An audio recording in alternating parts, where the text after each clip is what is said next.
안녕하세요. 신의 한 수의 우동길입니다.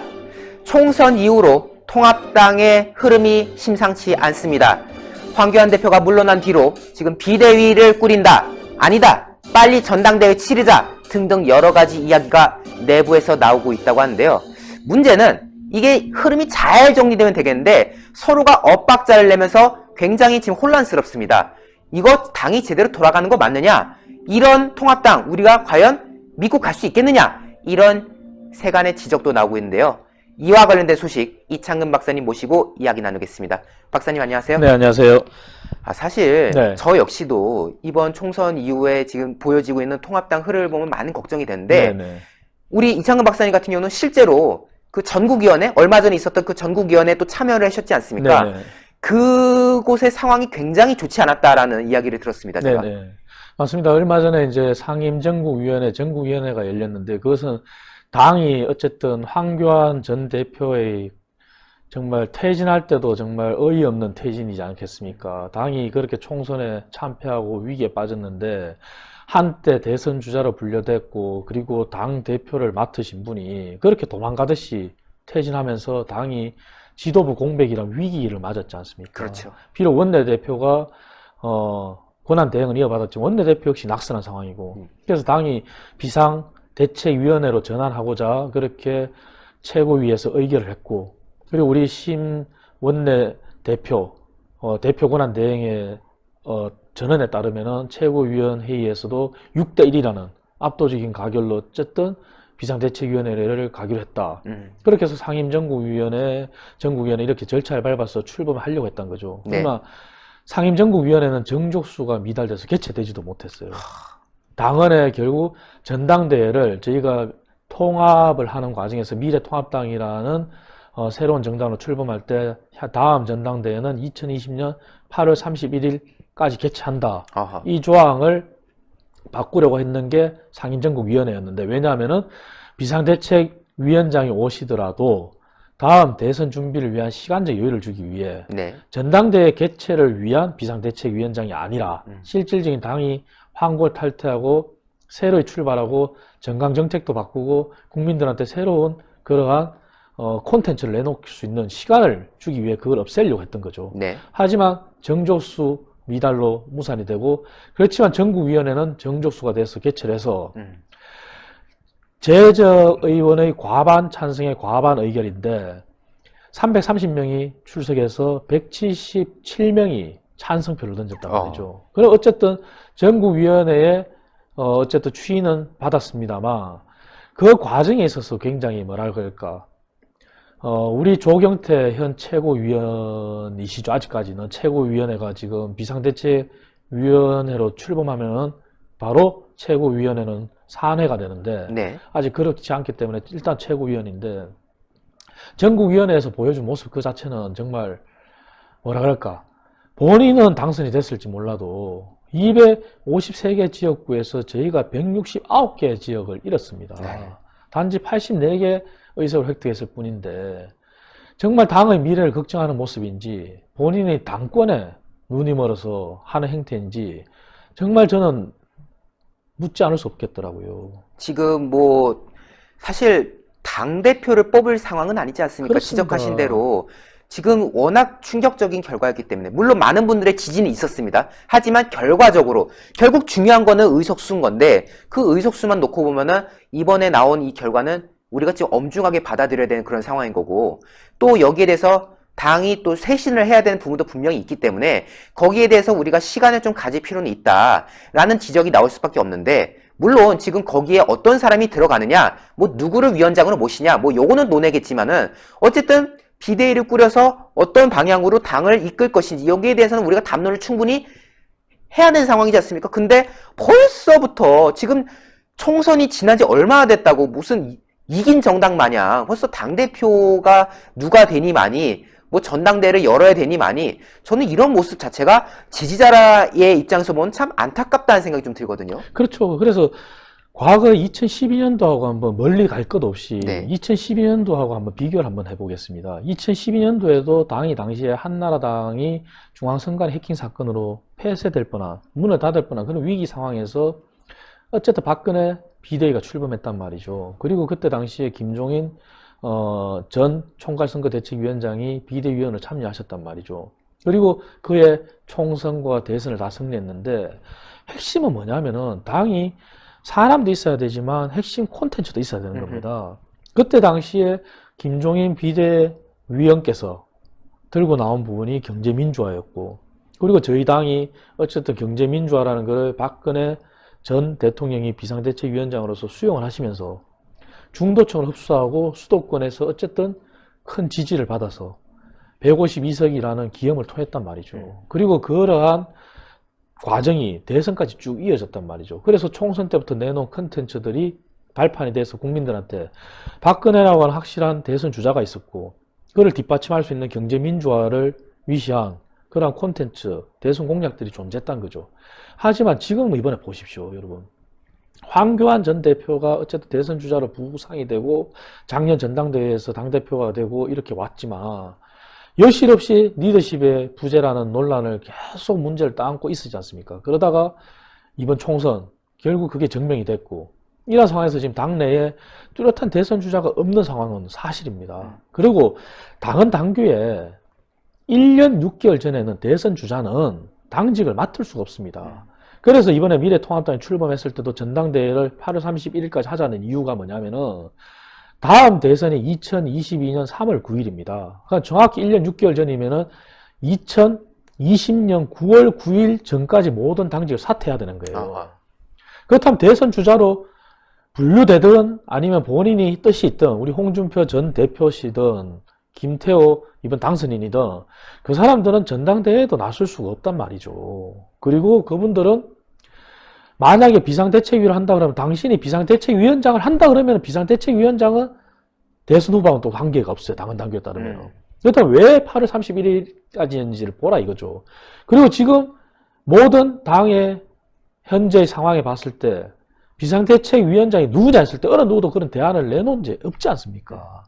이제 와서 조경태 우리 최고위원이 장기표 우리 원장이 어떠냐 이런 얘기를 하고 있단 말이죠. 오늘 했어요. 그러면은 본인의 처음부터 김종인 전 총괄선거대책위원장의 비대위원장 임명을 반대한 것도 그런 다분한 본인 다른 정치적 의도가 있었다고 밖에 볼 수 없는 것이죠. 처음부터 그러면 그러한 당헌 당규의 대선 1년 6개월 전 규정이나 비대위로 갈 수밖에 없지만, 비대위가 그럼 처음부터 관리형으로 가자고 해서 그 처음부터 대안을 내놓든지, 본인이 무조건 당권에 욕심 있는 듯한 그런 행태를 보였고, 전국위원회에서나 상임전국위원회에서 또 언론을 통해서 수도 없이 그런 얘기를 했고, 하여튼 본인이 그러면 대선 주자는 아니다, 난 당권 주자다 했을 때 그런 컨텐츠를 대선까지, 다음 대선 3월 9일까지 끌고 갈 수 있는 컨텐츠 내놓을 수 있냐 이거죠. 그게 없다면은 회사도 구조조정을 받거나 법정관리를 받거나 그럴 때는 외부인을 받습니다. 구조조정자를. 네. 그게 지금 우리 당이 필요한 부분이라서 그런 건데, 그래서 김종인 전 총괄선거대책위원장은 2012년도에 경험이 있었고 저희 당이 그로 인해서 승리한 사례가 있었지 않습니까? 그렇다면 당신께서 욕심이 없고 인생 마지막 봉사로 생각한다 그랬고, 그리고 당이 대선을 치를 만한 준비를 하겠다는 것은 뭐냐, 사람도 있어야 되지만 사람도 발굴해야 되고 끊임없이 사람이 나타나야 되겠지만, 네. 더 중요한 거는 대선까지 밀고 나갈 컨텐츠라는 거죠. 그 컨텐츠를 마련하겠다는 그 저희를 왜 그렇게 의심하냐 이거죠. 이미 그러한 과거의 선례가 있었고. 네. 그래서 저는 이번 전국위원회, 상임전국위원회를 보면서 정말 그분들이 정말 당을 생각하고 정말 당을 미래를 생각하고 그런 뜻에서 당에 대한 애정에서 비롯됐다 그러면은 지금이라도 늦지 않았습니다. 나는 당권 출마 안 하겠다고 선언해야 됩니다. 선언하고 얘기한다면은 당원들이 믿음을 줄 수 있어요. 그리고 그들 말대로 정말 당이 환골탈퇴한다 그러면은 선수 상관없이 오히려 다선일수록 그분들도 최고위원으로서 총선 패배에 책임이 있는 겁니다. 그렇죠. 그분들 스스로 먼저 당권 출마 안 하겠다. 그리고 조기 전당대회를 열어서 우리 스스로 자강론으로 펼치자 선언을 해야 되는 겁니다. 그분들이 그러한 당권 출마하지 않겠다. 그리고 책임에 대해서 책임지겠다. 사과를 하고 일선에서 물러나겠다는 선언을 한다면은 그 말에 대해서는 신뢰가 가고 믿음을 줄 수 있고 아 당이 바뀌구나 국민들한테 믿음을 줄 수 있어요. 그렇죠. 그분들 그런 걸 하지 않고 김종인 비대위원 체제 반대하겠다. 뭐 마치 장기표 비대위원장 어떠냐 이렇게 한다는 거는 전당대회를 열기 위한 관리형 비대체제의 그냥 전당대회용 4개월짜 비대위원장일 뿐인 것이고 그리고 당권에 욕심이 있다는 본인의 저의를 나타내는 것 뿐입니다. 그분들이 그러한 걸 먼저 포기를 국민 앞에 선언을 해야 된다고 봅니다. 그렇다면 저희들은 당은 당규에 정확히 스케줄대로 1년 6개월 전인 그때까지는 대선 주자들은 당권에 나설 수 없는 것이고 정말 자강론에 의해서 정말 쇄신파 소위 말해서 초재선 아니면은 비록 낙선했지만 원외 당협위원장들 중에서도 당권에 도전할 수도 있는 것이고 최고위원에 도전할 수도 있는 것입니다. 그러한 사람들이 모여서 정말 당을 바꿔보겠다. 그리고 대선을 위한 꾸준한 컨텐츠를 개발하겠다. 이러한 정말 백지 상태에서의 모습을 보여주지 않는 한 당권 투쟁의 일환으로 밖에 볼 수 없는 것이고 정말 국민들이 미래통합당을 계속 떠날 수밖에 없는 그러한 모습을 연출하는 것이죠. 네, 정말 이번에 통합당이 정말 이창근 박사님의 이 날카로운 지적을 잘 새겨들어야 될 것 같습니다. 당의 미래를 우리가 봐야 되지 않겠습니까? 그러기 위해서는 박사님 말씀대로 모두가 이해관계 다 내려놓고 정말 당과 나라를 생각하는 마음으로 이번에 우리가 비대위도 준비하고 또 더 나아가 있을 대선을 준비해야 된다라는 말씀을 이번에 저희가 잘 새기고 또 우리 시청자 여러분도 거기에 대해서 잘 인지를 해야 될 것 같다는 생각이 듭니다. 박사님 오늘 말씀 너무너무 감사했습니다. 네, 감사합니다.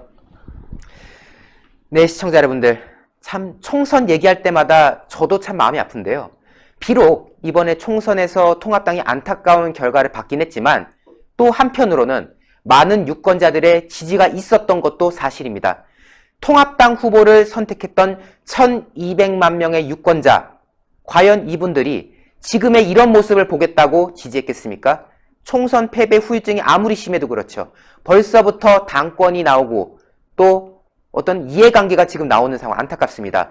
뭐 비대위를 누구를 앉혀야 된다. 비대위 기간을 얼마나 해야 된다. 뭐 비대위원회 뭐 젊은 사람들 다 앉혀놔야 된다. 지금 일정부터 그 안에 들어가는 인적 구성까지 지금 뒤에서 마사지를 하는 모종의 세력들이 계속 다툼을 벌이는 것 같은데요. 막아야 됩니다. 절대 있어서는 안 될 일입니다. 당의 미래를 위해서라면 지금은 모두가 내려놓고 겸손해져야 될 때가 아닌가라는 생각을 좀 가져봅니다. 저희 신의 한 수 구독 안 하신 분들 구독 버튼 꼭 눌러주시고요. 영상 추천 꼭 눌러주시면 좋겠습니다. 여러분 대단히 감사합니다.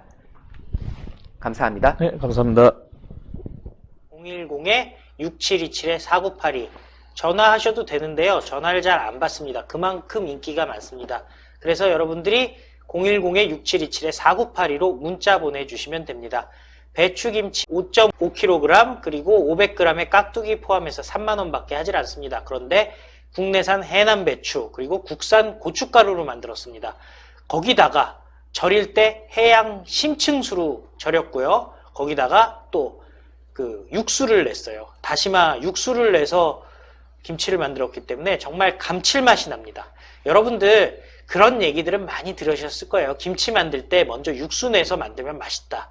귀찮아서 할 수가 없잖아요. 그치. 정말 할 수가 없어요. 아니 김치 소금에 절이랴 재료들 사랴 그거 다 다듬으랴 그리고서는 양념해가지고 잼을 내는데 그거 언제 육수를 갖다가 끓이고 있습니까? 그런데 신의 한 수 김치 구매하시면요 육수에 돼 있는 김치이기 때문에 나중에 많이 쉬었을 때 좀 시간이 지나서 잘 익었을 때 김치찌개 끓이거나 김치볶음밥 할 때 따로 고기를 넣을 필요가 없을 정도로 감칠맛이 아주 뛰어납니다. 그러니까 여러분들 신의 한 수 김치 많이 구매해 주시고요. 또 배추김치 좀 지겨워 하시는 분들은요. 요즘에 글에는 안 나와 있지만 열무김치 같이 팔거든요. 열무김치 좋아. 네, 33,000원. 좋다.